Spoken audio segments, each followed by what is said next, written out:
Welcome. In today's session, we have a special video. As a result of being the first part of the year, which is tax season, we've decided to put together a video on whether or not the non custodial parent can claim the child's on their tax return or children. And we've received many questions on is this possible? And so we've put together this special video in order to answer some of those questions. This is a question that comes up often this time of year, and both for folks that are on the child support program, which is a non custodial, as well as those that are not on the child support program. So, this is for an audience of either the non custodial with or without a child support order in place. Let's get started. Here on the screen is the form, the IRS form called the 8332. This is the form that you use that the custodial parent would use to allow the non-custodial parent to claim the child for that specific tax year. And so this is what our special video is about. Hello, my name is Chris, and in this session and on this channel, we always compare how the child support program comes into conflict with your rights, whether federal or state. But in this session, we're going to discuss how you have the opportunity as a non-custodial parent to take advantage or at least be allowed to claim the child that you are not in custody. Let's get started. As always, we have our non-lawyer maxim, which is we teach you the case laws or reviews for your specific case. And in this special video, we will talk about the folks that are on the child support, which are men on child support, as well as those that are not on a child support order, but they are considered a non-custodial parent. We also have this disclaimer. This special session, is about tax advisory. And so we have a disclaimer that says we will cover the general provisions of this particular tax strategy, but in no way are we providing accounting or guidance. We recommend and we strongly suggest that you review what we've covered in this video with your accounting advisor or your tax advisor for more specific details that fits your situation. So in this session, what we're going to discuss is 5 things. We're going to start off with, we'll describe the 8332 form, also known as the release or revocation of the child exemption for non-custodial parents. We'll look at and review the case law surrounding this process, which is an IRS process. And the most recent decision is DeMar versus Commission of IRS, which is 2019. Next, we'll look at the benefits. What do you need to know?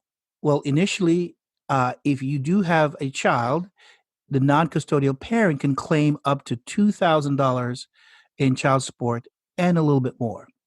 We'll cover the recent development regarding jurisdiction for the child support. And finally, we'll look at how to introduce this process into your court case, if you have a court case. If you don't have a child support court case, then this part of this, it'd be good to hear what happens. We have a section called Call to Action, where at the end of this presentation, this special video, we will walk you through, if you have a court case, how you can introduce this to help resolve some of the financial issues regarding taxes.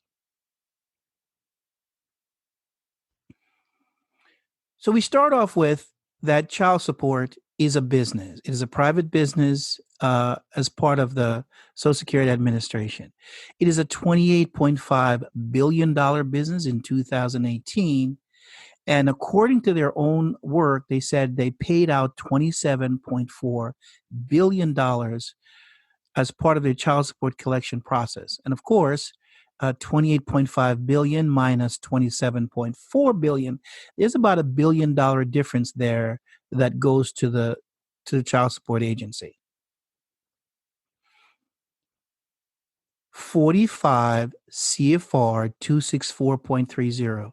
We've said on this channel that all men are enrolled in the child support program, except many do not have an active case, and that is this section of the statute. It says the state agency must refer all appropriate individuals in the family for whom paternity has not been established or for whom paternity has been established and a support order is in place. Here we're asking for those of you who are viewing this video for the first time or those who have reviewed other videos on our channel, we are asking that please subscribe and hit the notification bell. Yes, this is a shameless plug, but it doesn't cost anything to subscribe, as well as we have future videos we'd like to release. We want you to be notified immediately. So let's start off with the case law surrounding the 8332 form and tax. So this is a recent case law from the United States Tax Court, and it's DeMar versus the Internal Revenue Service. And here, the courts decided in 2019 what are the guidelines to allow a non-custodial parent to claim the child on their tax return. Let's look at the form itself, the 8332 form. It's called the release and revocation of the claim for the child from the custodial parent. So on the screen, I have the upper part. There's 3 parts to the program where you complete the information. So to start off with, you include the father's name. Most of the time, the fathers are the non-custodial parent. So that's why they go in a non-custodial parent. Then you put the Social Security number there in the top right. Then part 2 is where the one who has custody, usually the mom, and here on the screen I put Jane, Mom, Doe. And here in this section, she agrees not to claim the exemption for the child. So I'll repeat. This is a section where she claims she not have the exemption for that child, and she's allowing the non-custodial parent in which to claim the child. So we complete the name, mom, then you put the tax year in which that this form is being completed, as well as custodial mom signs the document, her social security number goes on there, as well as the date in which the form basically was signed and created. So this is where the exemption, where again, mom or custodial agrees not to claim the extension, which is part 1. Here we are in part 2, where this is where I agree not to claim the extension again, mom, but now we're going to specify the years in which that the custodial parent will not claim the son or daughter Doe. And I put here, daughter Doe and son Doe. So for the tax years, you could put multiple years. You could put here on the screen, I have 2022, 2023, as well as 2027. Could you gap the years? Yes, you can have a gap in the years. You can select. So this is where you specify the years. So it does not have to be chronological. It could be every other year. Again, it's the agreement between the custodial parent and the non-custodial parent. And of course, we finish this off with the signature of the custodial mom and her social security number, as well as the date in which the agreement was signed. Again, here is where we're specifying the years of which you're allowing the exemption to the non-custodial parent. We're now at part 3, which is what is called the revocation of the release. Now, this section is if the custodial parent allow the non-custodial parent to have, let's say, certain years, the mom or custodial can revoke one of those years or many of those years or all those years. So in essence, the custodial parent can release the years in which that the the dad can claim, as well as revoke. So this is one form that has both the release and the revocation. On the bottom or the back of the form, there's an entire section on what should the non-custodial parent do with this form once they have received it. There's other information here. And this is where we said you sit down with your tax advisor and go over the rules for this program. Again, we're not providing the financial advice or tax advice on this. Please review that with your professional. So this brings us to, what are the benefits, or what do you need to know about Form 8332? Well, to start off with, it gives tax benefit, what is called a child tax credit, up to about $2,000. There is also the additional tax credit, which for those who qualify gives a little bit more, again, credit towards paying down your taxes. Also included is credit for other dependents. What that means is that if the non-custodial parent has another family and you've included that parent, which you don't have, that child, which you don't have custody in that, you can take advantage of the credits for the dependent care. The form also allows for what's called the optional. It may or may not apply. And again, this is where your tax advisor will help you with this. There's called the earned income credit, which are available to custodial parent. There's also the child dependent care credit, as well as the head of household filing status. Again, review this section with your tax professional to see whether or not you qualify for that. What that gives you is additional funds towards reducing or even a tax refund for the non-custodial parent. In the past, all of this used to be handled under a divorce decree or separation agreement.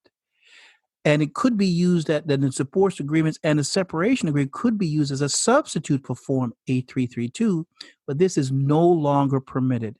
As we looked at the case before at the beginning of the video, the final ruling was made that you must use this form if the non-custodial parent wants to claim the child.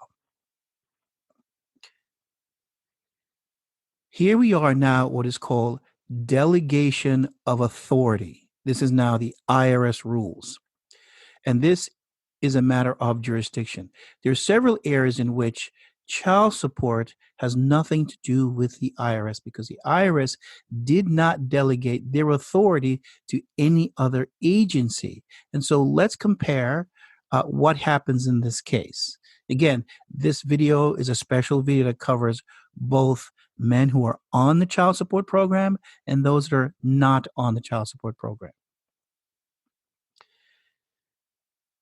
26 USC, which is Internal Revenue Code Regulations 1.1524, where the tax court did not want to get involved in what is called custody fights within the states. As you know, IRS laws are federal law, and that child support and custody issues are state control. And so the IRS did not want to get involved in that. So they created this section of the law, including other sections of the law, where regardless of who has custody of the child, based on state law or based on their divorce decree or settlement, the IRS will allow the non-custodial parent with this form to claim the child. There's other provisions in the law that allow this. So this is a separate rule that the IRS has created under this provision.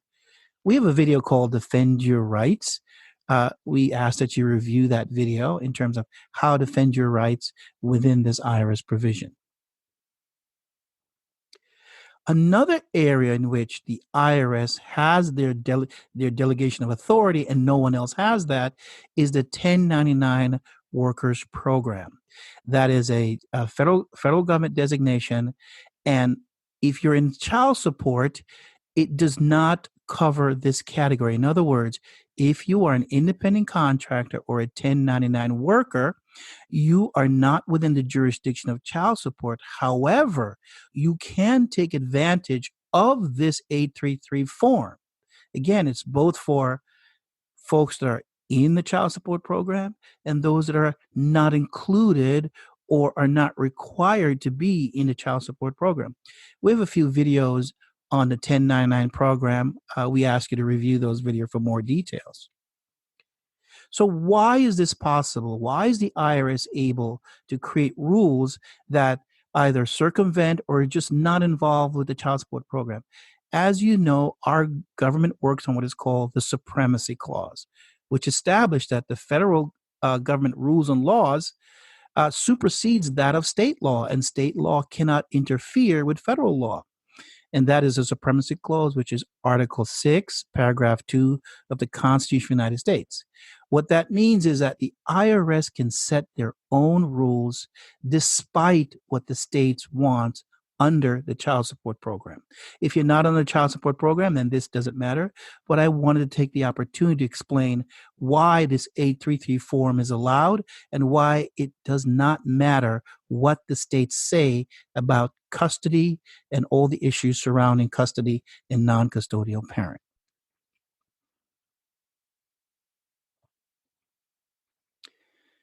So here we are at what is called my opinion. Okay, this is all about the child tax credit for non-custodial parent. The advantage of this 833 form is that if you have young kids below the age of 16, that there's a good chance that you qualify for the child tax credit. And it's up to $2,000. It could be even more. And what this credit does, it reduces your income tax responsibility, in some cases give you other benefit. So this is an excellent program in which if you're on child support, male, you should look into to help reduce that tax burden, as well as if you're not on child support, this gives you an opportunity again to reduce your tax responsibility and your tax requirement. So here we come to what is called Blessing versus Freestone. It's a famous case about child support. So now we're going to talk about the child support issue and the 833 form for the non-custodial parent. The Title 4D program was never installed to benefit what is called the mother. It says here that Title 4D was never intended to benefit individual children or the custodial parent. And it was only in place just to assist the federal government in reimbursing the states. Next, if you've already filed your tax return and you need to amend the tax return and you decide that you want to give the non-custodial parent what is called to claim that child, talk with your tax professional. But we believe, and based on the ruling of the Internal Revenue Service, that you could actually go back a few years and allow the non-custodial parent in which to claim that child. Now, this is a great opportunity that if you missed that, let's say a year ago or 2 years ago, there's a possibility that you can go back. And this form on the screen is called a 1040 X for amended return. Again, the details of this, please consult with your tax advisor, but we believe there's an opportunity for you to recapture the past years of claiming the child on your taxes. So here we are at our call to action screen. This is where you now introduce this 833 form strategy into your court case, either by a petition or a motion in the courts. And it doesn't matter whether you're divorced or unmarried, whether you're on child support or you're not on child support, you can start this process now. Again, this special video covers both. So knowing that this does not benefit the mother or the child, and you want to introduce this to capture that child tax credit, you can sit down with your professional tax advisor, accountant, work out the scenario to see if there is a benefit or not, and then you can bring this evidence into your court case. So where does that leave mom, since the mom or the custodial parent has to give permission? Well, you can present this knowing that Title 4D does not benefit the mother or the child. You can introduce this without involving mom. You just have to get the courts to agree that it's okay for mom to go ahead and sign the form. Obviously, if mom objects, that's a contention for the court, but at least you have an opportunity to take advantage of this, knowing that mom in of itself is not a party to the Title 4D program. And the idea for introducing this special video is to reduce the financial burden on the family. That's the purpose of this section. It's not so much whether mom is right or the dad is right. It's that let's find out what's in the best interest of the child in terms of the financial burden on both parties. So here we are at the end of this special video. Again, want to thank you for taking the time to review this and this specific program that allows a non-custodial parent to claim specific years for the child that they don't have custody for. Again, the custody questions are for state matters. The IRS will allow the deductions regardless of whether you're the custodian or non-custodian. We also ask for you to subscribe to this channel. We will bring more videos. We'll do more research. Now, while we're doing research and that takes time, we're asking for a small donation, a small gift in the amount of $25 to aid us in that research.